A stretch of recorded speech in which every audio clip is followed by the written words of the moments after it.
Hello everyone, I'm Pierrette and welcome to my kitchen. I've had a couple of requests this week, actually today, for a couple of different things. One of them was something with an Asian flair, another one was fish, and another one was a quick dinner that's healthy. So I'm gonna try to combine those into one recipe for you. So today we're gonna do a seared ahi tuna over a bed of cabbage with broccoli slaw and some shredded carrots and a little bit of a caramelized pineapple, and then on top of that will be a soy ginger brown sugar glaze. So I think you're gonna like this. Stay with me while we get prepped. The pan is already heating and it's really almost smoking, which is kind of what we need. I'm gonna turn the heat down. This is my double burner and I don't cook on this one a lot because it gets really, really hot. But when you're searing something, and with tuna, you want it seared on the outside and almost raw in the middle, just a little bit warm, because you want that beautiful pink color when you slice it open. So I am gonna use the middle burner today, which does get hot a little faster than the other ones. The most important thing when you wanna get a good sear is to make sure that your meat or whatever it is that you're searing is nice and dry. So I took my ahi tuna steaks and I put them in between paper towels. This is about 3 layers each. So they've had plenty of time to dry out a little bit. And now I'm just gonna take a little bit of olive oil. And when these go in, they should make a really nice searing sound. Like that, or better even, if your pan's a little hotter. You don't want to get it so hot that your oil is smoking. Okay, so we're gonna let this go for just a minute. I'm just gonna add a little bit of garlic powder to it. I don't usually add salt because it's seafood. It lives in the ocean. It already has salt in it, number one. And number two, we are gonna do a soy ginger glaze on top, and that's gonna have salt in it as well. You can add salt if you'd like. I personally prefer it without it, but this would be where you do that. So we're just gonna let that go for a minute. And then in the back, I've started a pan with about a big pot with about 1 inch of water on the bottom. And then I have a colander and a lid on top, and that's where we're gonna do our veggies. It didn't take long for the tuna to get a really pretty golden color. So I'll show you what that looks like just as we flip it. See that beautiful little bit of caramelization there? And we're gonna turn the heat up just a little more because we don't wanna let it overcook. We just wanna get a nice sear. Like I said, that burner gets really hot. So I've already pulled it off the burner. It was about another minute and we have a good sear on the other side as well. I'm gonna take these out and just put them aside. And I'm going to put a little bit of butter in this pan. And I realized that I just cooked my tuna in it. That's okay.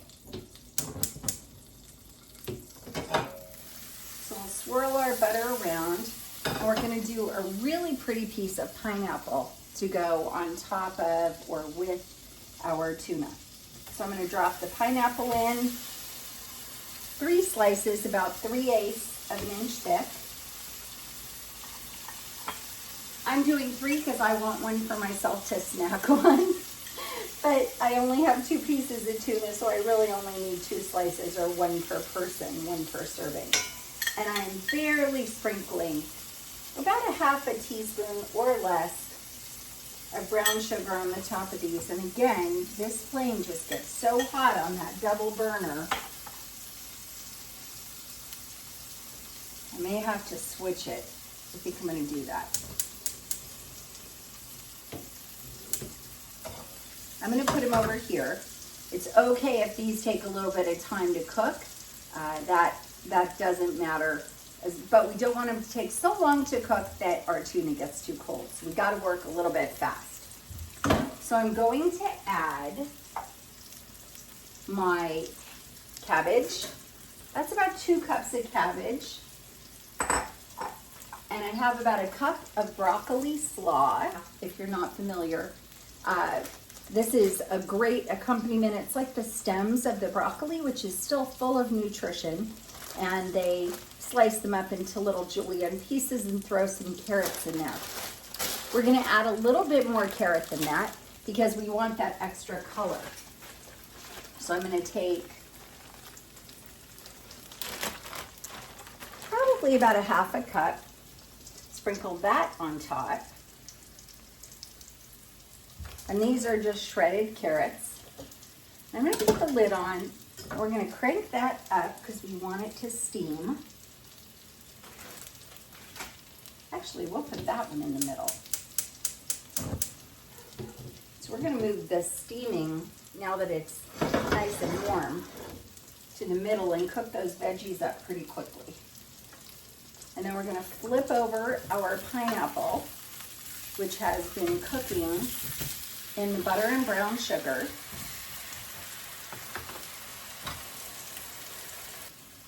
So when you're cooking your pineapple, you want it on about a medium heat.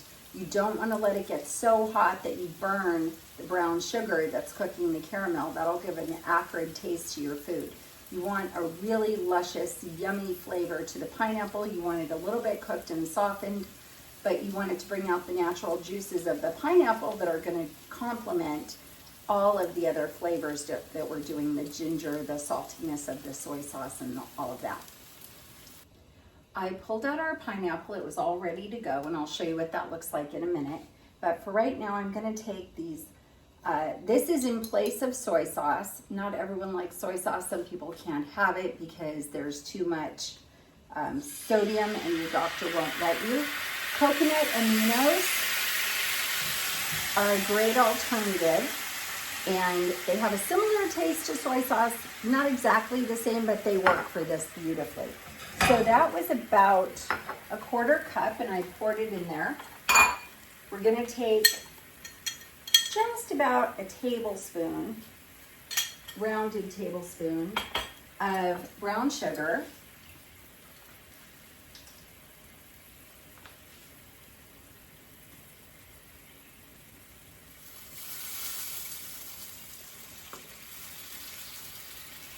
And this will be 2 tablespoons of rice vinegar.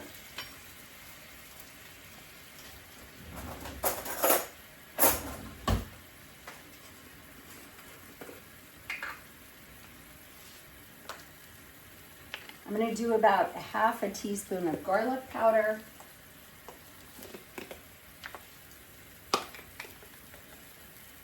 Full teaspoon of ginger. That's going to give it a really nice sharp bite. And then just a couple of drops of sesame oil. Sesame oil can overtake the flavors of everything in your food. So please be very careful.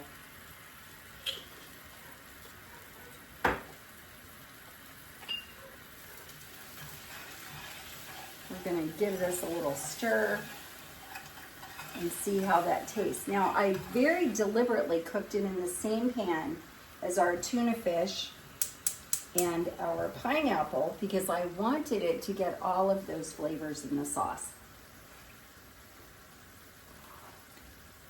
Wow, that's actually really good. I'm going to put just another sprinkle. Let me see. We'll actually measure.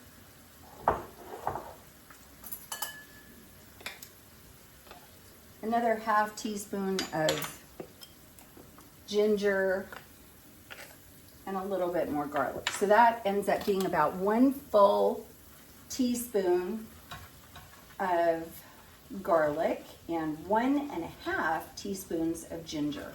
And that ginger gives us a really nice sharp bite.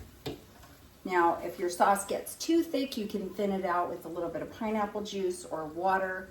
But once it starts to bubble like this, it's ready. It's ready to go. I'm gonna check our steamed veggies. These look pretty good. We don't want them to be soggy. We still want them to have a little bit of texture, and these do. The cabbage is still a really pretty bright color. The broccoli slaw looks great. The carrots are a little bit softened, and I did salt those earlier while while I was waiting for the tuna to cook. So I'm going to leave these in for just another second, slice it up and plate it, and then I'll show you what that looks like. And as I'm plating the food, Bear is waiting for something good to fall. I hope you all enjoyed this recipe. I hope you won't forget to share and subscribe. And we'll see you soon. Take care.